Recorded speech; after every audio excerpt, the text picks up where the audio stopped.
ശിക്ഷകൾ ആവർത്തിച്ചു. അപ്പോഴെല്ലാം അവർ മൂസാ നബിയിൽ അഭയം തേടി. ഇസ്രായേലി ജനതയെ മോചിപ്പിക്കാമെന്ന് വാഗ്ദാനം നൽകുകയും അതു കഴിഞ്ഞാൽ വാക്ക് തെറ്റിക്കുകയും ചെയ്യും. അവസാനം ഇനി അവരോട് കരുണ കാണിക്കേണ്ടതില്ലെന്ന് അള്ളാഹു തീരുമാനിച്ചു. മൂസാ നബിയോട് അദ്ദേഹത്തിൻ്റെ അനുയായികളുമായി ഈജിപ്തിൽ നിന്നും പോകാൻ അള്ളാഹു കൽപ്പിച്ചു.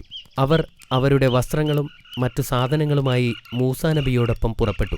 ഈ വലിയ കുടിയേറ്റത്തെ പിന്നീട് പലായനം എന്ന് വിളിച്ചിരുന്നു. രാത്രിയുടെ ഇരുട്ടിൽ പ്രവാചകൻ തൻ്റെ ജനത്തെ ചെങ്കടലിന് നേരെ നയിച്ചു. എന്നാൽ ഇസ്രായേല്യർ നഗരം വിട്ടതായി മനസ്സിലാക്കിയ ഫിർഔൻ കോപാകുലനായി. ഇസ്രായേല്യരെ പിന്തുടരാനും പിടിച്ചുകെട്ടാനും അവൻ ഒരു സൈന്യത്തെ വിളിച്ചുകൂട്ടി. അതിരാവിലെ ഇസ്രായേല്യർ ചെങ്കടലിൽ എത്തിയിരുന്നു. പ്രവാചകൻ തിരിഞ്ഞു നോക്കിയപ്പോൾ അവരുടെ അടുത്തേക്കെത്തിക്കൊണ്ടിരിക്കുന്ന സൈന്യത്തെ കണ്ടു. ഉടൻ തന്നെ അവർ പിടിക്കപ്പെടുമെന്ന് നബിക്ക് മനസ്സിലായി. മുന്നിൽ ചെങ്കടലും പിറകിൽ ഫിർഔന്റെ സൈന്യവുമായിരുന്നു. ഭയവും ഭീതിയും ജനങ്ങളിൽ പടരാൻ തുടങ്ങി.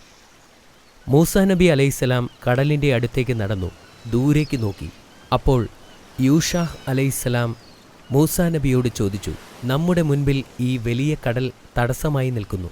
പുറകിൽ ശത്രുക്കൾ അടുത്തെത്താറായി. തീർച്ചയായും മരണം ഒഴിവാക്കാനാവില്ല. എന്നാൽ പ്രവാചകൻ പരിഭ്രാന്തനായില്ല. അദ്ദേഹം നിശബ്ദനായി. ഇസ്രായേൽ ജനതയെ മോചിപ്പിക്കാമെന്ന തൻ്റെ വാഗ്ദാനത്തിൽ ഉറച്ച് അള്ളാഹുവിൻ്റെ കൽപ്പനയ്ക്കായി അദ്ദേഹം കാത്തുനിന്നു. പ്രവാചകന്റെ വടികൊണ്ട് കടലിലടിക്കാൻ അള്ളാഹുവിൻ്റെ കൽപ്പന വന്നു. മൂസാ നബി അള്ളാഹുവിൻ്റെ കൽപ്പന പോലെ ചെയ്തു. ഉടൻ ശക്തമായ കാറ്റ് വീശുകയും കടലിൽ തിരമാലകൾ ഉയരുകയും ചെയ്തു. പെട്ടെന്നാണ് ആ അത്ഭുതം സംഭവിച്ചത്. കടൽ രണ്ടായി മാറുകയും ജനങ്ങൾക്ക് നടക്കാനുള്ള വഴിയുണ്ടാവുകയും ചെയ്തു. അപ്പോൾ പ്രവാചകൻ തൻ്റെ ജനങ്ങളുമായി കടലിലേക്ക് കടന്നു. അവർ അതുവഴി നടക്കുമ്പോൾ തിരമാലകൾ അവർക്ക് ഇരുവശവും മല പോലെ നിന്നു. ജനങ്ങളെല്ലാം സുരക്ഷിതമായി അപ്പുറം കടക്കുമെന്ന് പ്രവാചകന് ഉറപ്പുണ്ടായിരുന്നു. പ്രവാചകൻ തിരിഞ്ഞു നോക്കിയപ്പോൾ ഫിർഔനും അയാളുടെ സൈന്യവും അടുത്തുവരുന്നത് കണ്ടു. ഫിർഔനും അവൻ്റെ സൈന്യവും ഈ അത്ഭുതം കണ്ടു. എന്നാൽ ഫിർഔൻ ഈ അത്ഭുതം തൻ്റെ കഴിവുകൊണ്ടാണെന്ന് വരുത്തി തീർക്കാൻ ആഗ്രഹിച്ചു. അതുകൊണ്ട് അവൻ തൻ്റെ ആളുകളോട് വിളിച്ചു പറഞ്ഞു, നോക്കൂ, എൻ്റെ ആജ്ഞപ്രകാരം കടൽ തുറന്നിരിക്കുന്നു. അതുകൊണ്ട് നമ്മൾക്കവരെ പിടികൂടാം. അവർ ഇസ്രായേലിനെ പിന്തുടർന്നു കടലിലൂടെ നടന്നു നീങ്ങി. അവർ പകുതി ദൂരമെത്തിയപ്പോൾ കടൽ പഴയ പോലെയായി. താൻ മരിക്കാൻ പോകുകയാണെന്ന് ഫിർഔൻ തിരിച്ചറിഞ്ഞു. അല്ലാഹു അല്ലാതെ മറ്റൊരു ദൈവമില്ലെന്ന് ഞാൻ വിശ്വസിച്ചിരിക്കുന്നു. ഞാൻ നിനക്ക് മുന്നിൽ കീഴടങ്ങിയിരിക്കുന്നു, അവൻ ഉച്ചത്തിൽ വിളിച്ചു പറഞ്ഞു. എന്നാൽ വളരെ വൈകിപ്പോയിരുന്നു. അതോടെ ഫിർഔന്റെ ദുർഭരണം അവസാനിച്ചു. തിരമാലകൾ അവൻ്റെ ശരീരം കരയിലേക്ക് കൊണ്ടുവന്നു. ഈജിപ്തുകാർക്ക് അവൻ്റെ മൃതദേഹം കണ്ടപ്പോൾ മനസ്സിലായി, ഇത്രയും നാൾ തങ്ങൾ ആരാധിച്ചിരുന്ന മനുഷ്യന് സ്വന്തം മരണത്തിൽ നിന്ന് രക്ഷപ്പെടാൻ കഴിയില്ലെന്ന്. അതൊരു ദൈവമല്ലായിരുന്നു എന്ന് അവരിപ്പോൾ തിരിച്ചറിഞ്ഞു. അല്ലാഹു ഇസ്രായേൽ ജനതയോട് കരുണ കാണിക്കുകയും അവരെ സുരക്ഷിതമായി ഈജിപ്തിൽ നിന്ന് പുറത്തെത്തിക്കുകയും ചെയ്തു. മരുഭൂമിയിലൂടെ കുറച്ച് ദിവസം നടന്നപ്പോൾ അവർക്ക് ദാഹിക്കാൻ തുടങ്ങി. അപ്പോൾ പ്രവാചകനോട് തൻ്റെ വടിവച്ച് പാറയിലടിക്കാൻ അല്ലാഹു കൽപ്പിച്ചു. എന്തൊരത്ഭുതം! പാറയിൽ നിന്നും 12 നീരുറവകൾ വന്നു. ഓരോ നീരുറവയും 12 വ്യത്യസ്ത ഗോത്രക്കാർക്ക് വേണ്ടിയുള്ളതാണ്. വെള്ളം പങ്കുവയ്ക്കുന്നതിൽ യാതൊരു തർക്കവും ഉണ്ടാവാതിരിക്കാൻ വേണ്ടിയാണ് അല്ലാഹു ഇങ്ങനെ ചെയ്തത്.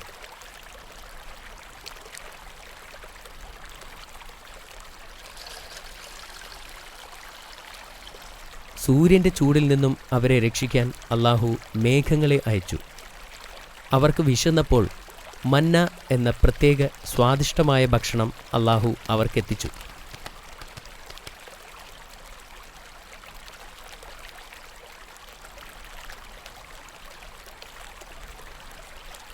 എന്നിട്ടും അല്ലാഹുവിൻ്റെ ഔദാര്യത്തിൽ പലരും പ്രവാചകനോട് പരാതി പറഞ്ഞു.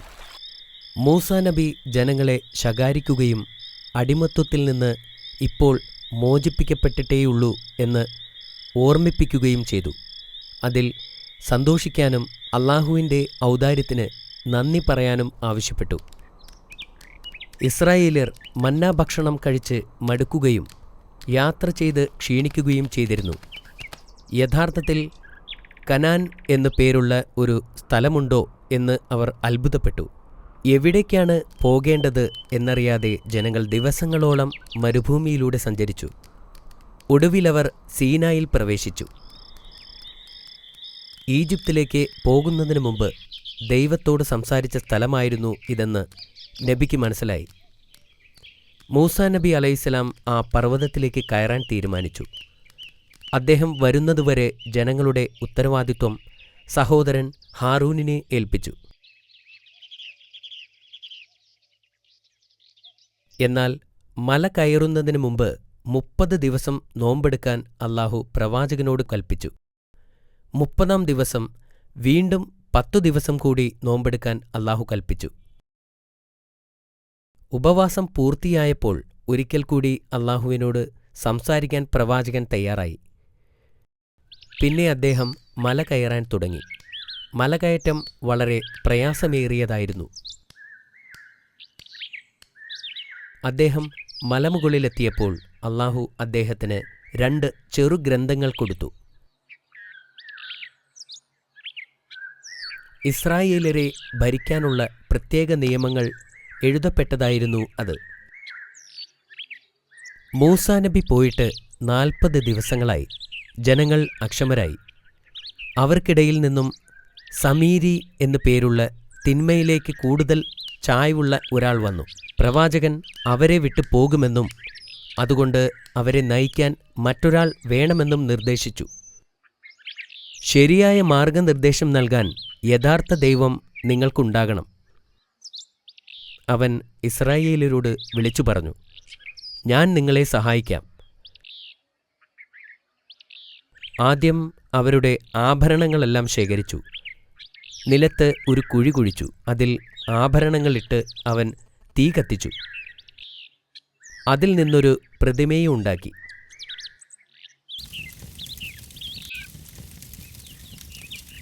ദൈവത്തെ ഉണ്ടാക്കുന്നതിൽ അവൻ വിജയിച്ചു. പ്രവാചകന്റെ സഹോദരൻ ജനങ്ങളോടൊപ്പം നിൽക്കാൻ ഭയപ്പെട്ടു. എന്നാൽ വിഗ്രഹത്തെ കണ്ടപ്പോൾ അദ്ദേഹം വിളിച്ചു പറഞ്ഞു, നിങ്ങൾ ഗുരുതരമായ പാപമാണ് ചെയ്യുന്നത്. അവരുടെ പ്രവർത്തനങ്ങളുടെ അനന്തരഫലങ്ങളെക്കുറിച്ച് അദ്ദേഹം മുന്നറിയിപ്പ് നൽകുകയും ചെയ്തു. മൂസാ നബി തിരിച്ചു വന്നാൽ മാത്രമേ ഞങ്ങൾ ഈ ദൈവത്തിലുള്ള ആരാധന നിർത്തുകയുള്ളൂ. ജനങ്ങൾ പറഞ്ഞു. സത്യവിശ്വാസികളും ബഹുദൈവ വിശ്വാസികളുമായി അവർ വിഭജിക്കപ്പെട്ടു. മൂസാ നബി അലൈഹിസ്സലാം തിരിച്ചു വന്നപ്പോൾ കണ്ടത് പ്രതിമയ്ക്ക് ചുറ്റും നൃത്തം ചെയ്യുന്ന തൻ്റെ ജനങ്ങളെയാണ്. അദ്ദേഹത്തിന് അപമാനവും കോപവും വന്നു. ദേഷ്യം കൊണ്ട് അദ്ദേഹം കയ്യിലിരുന്ന ഗ്രന്ഥം തറയിലേക്കെറിഞ്ഞു. മൂസാ നബി ഹാറൂണിൻ്റെ താടിയിൽ പിടിച്ചുകൊണ്ട് ചോദിച്ചു, അവർ ചെയ്യുന്നത് കണ്ടിട്ട് നീ എന്തുകൊണ്ട് തിരിച്ചു വിളിച്ചില്ല? നിനക്കവരെ എതിർക്കാമായിരുന്നില്ലേ? അങ്ങനെ ചെയ്താൽ അവരെന്നെ കൊല്ലുമായിരുന്നു. ഹാറൂൺ പറഞ്ഞു. ഹാറൂണിൻ്റെ നിസ്സഹായത നബിക്ക് മനസ്സിലായി. അദ്ദേഹം സ്ഥിതിഗതികൾ ശാന്തമായും ബുദ്ധിപരമായും കൈകാര്യം ചെയ്യാൻ തുടങ്ങി. മൂസാ നബി സമീരിയോട് പറഞ്ഞു, നിങ്ങൾ ഇവിടെ നിന്ന് പോവുക. നിങ്ങളുടെ ജീവിതം നിങ്ങൾ ഒറ്റയ്ക്ക് ജീവിക്കുക. പ്രവാചകൻ അയാളെ പറഞ്ഞുവിട്ടു. വിഗ്രഹത്തെ ആരാധിച്ചതിന് അവർക്ക് അള്ളാഹു ശിക്ഷ നൽകാൻ പോവുകയാണെന്ന് പ്രവാചകൻ അറിയാമായിരുന്നു. അദ്ദേഹം ഓരോ ഗോത്രത്തിൽ നിന്ന് മുതിർന്ന 70 പേരെ തിരഞ്ഞെടുത്തു. എന്നിട്ട് അള്ളാഹുവിനെ വഴിപ്പെടാനും ചെയ്ത തെറ്റിൽ ഖേദിക്കുവാനും ആവശ്യപ്പെട്ടു. എന്നിട്ട് അവരെയും കൂട്ടി സീനായി പർവ്വതത്തിലേക്ക് കയറി. മലയുടെ മുകളിലെത്തിയപ്പോൾ അവരോട് അവിടെ നിൽക്കാൻ പറഞ്ഞിട്ട് അദ്ദേഹം മുന്നോട്ടു പോയി. അവിടെ അദ്ദേഹം അള്ളാഹുവുമായി സംസാരിക്കാൻ തുടങ്ങി. അവർക്ക് മൂസാ നബി സംസാരിക്കുന്നത് കേൾക്കാൻ കഴിയാമായിരുന്നു, പക്ഷേ കാണാൻ കഴിയില്ലായിരുന്നു. പ്രവാചകൻ തിരിച്ചു വന്നപ്പോൾ അവർ നബിയോട് പറഞ്ഞു, മൂസ, ഞങ്ങൾ അള്ളാഹുവിനെ കാണുന്നതുവരെ ഒരിക്കലും നിന്നെ വിശ്വസിക്കില്ല. അവരുടെ ധിക്കാരപരമായ ആവശ്യം കാരണം അള്ളാഹു അവർക്കുമേൽ ഇടിമുഴക്കവും ഭൂകമ്പവും അയക്കുകയും അവരെല്ലാം ഉടനടി കൊല്ലപ്പെടുകയും ചെയ്തു. മലയുടെ താഴെ നിൽക്കുന്ന ഇസ്രായേൽ ജനതയോട് എന്തു പറയണമെന്നോർത്ത് പ്രവാചകൻ വളരെ ദുഃഖിതനായിരുന്നു. മരിച്ചവരോട് പൊറത്തു കൊടുക്കാൻ വേണ്ടി അദ്ദേഹം അള്ളാഹുവിനോട് പ്രാർത്ഥിച്ചു. അള്ളാഹു അദ്ദേഹത്തിൻ്റെ പ്രാർത്ഥന കേൾക്കുകയും മരിച്ചുപോയ ആ ആളുകളെ ഉയർത്തെഴുന്നേൽപ്പിക്കുകയും ചെയ്തു.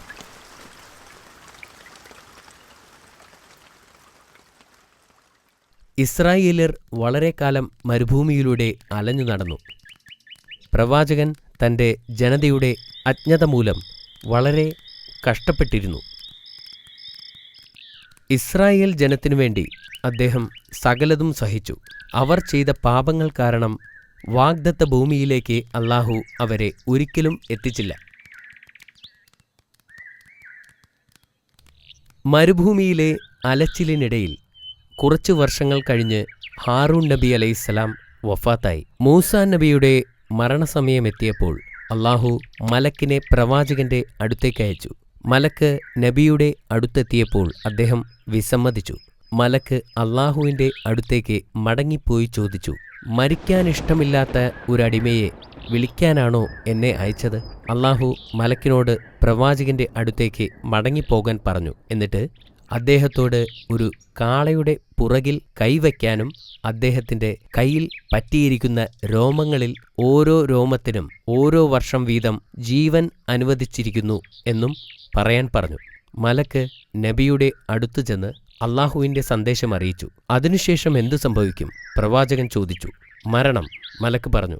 എന്നാൽ അതിപ്പോൾ തന്നെ ആവട്ടെ, അദ്ദേഹം മറുപടി പറഞ്ഞു. പുണ്യഭൂമിക്ക് അടുത്തുവച്ച് മരിക്കാൻ അനുവദിക്കണമെന്ന് പ്രവാചകൻ അള്ളാഹുവിനോട് അപേക്ഷിച്ചു. അള്ളാഹു അദ്ദേഹത്തിൻ്റെ ആവശ്യം അംഗീകരിച്ചു. ഇതിനുശേഷം കുറച്ചു കഴിഞ്ഞ് അദ്ദേഹം വഫാത്തായി. അള്ളാഹുവിനോട് നേരിട്ട് സംസാരിച്ച പ്രവാചകനായിരുന്നു മൂസാ നബി അലൈഹിസ്സലാം. മാഷാ അല്ലാ, ഇത് വളരെ നല്ല കഥയായിരുന്നു. മൂസാ നബിയുടെ കഥ നിനക്ക് വളരെയധികം പ്രചോദനമായിരുന്നു അല്ലേ? തീർച്ചയായും ബാബ. ഇപ്പോൾ ഞാൻ കുറച്ച് ചോദ്യങ്ങൾ ചോദിക്കാൻ തുടങ്ങട്ടെ. എന്തുകൊണ്ടാണ് പ്രവാചകൻ ഇസ്രായേലരോടൊപ്പം ഈജിപ്ത് വിട്ടത്? ഇസ്രായേലരെ മോചിപ്പിക്കാൻ പ്രവാചകന്റെ അഭ്യർത്ഥന ഈജിപ്തുകാർ സ്വീകരിച്ചില്ല. അതുകൊണ്ടാണ് മൂസാ നബി അലൈഹി സ്വലാമിന് ഈജിപ്റ്റ് വിട്ടു പോകേണ്ടി വന്നത്. ഫിർഔൻ മരിച്ചതെങ്ങനെയാണ്? പ്രവാചകരും ഇസ്രായേലർക്കും വേണ്ടി അള്ളാഹു ചെങ്കടലിനെ രണ്ടാക്കി പിരിക്കുകയും അതിലൂടെ ഫിർഔൻ വന്നപ്പോൾ കടൽ പൂർവ്വസ്ഥിതിയിലാവുകയും ഫിർഔൻ മരിക്കുകയും ചെയ്തു. അള്ളാഹു പ്രവാചകന് നൽകിയ ചെറുഗ്രന്ഥത്തിൽ എഴുതിയിരുന്നത് എന്താണ്? ഈ ഉത്തരം എനിക്കറിയാം. ഇസ്രായേലരെ ഭരിക്കാനുള്ള പ്രത്യേക നിയമങ്ങൾ എഴുതിയ ഗ്രന്ഥങ്ങളായിരുന്നു അത്.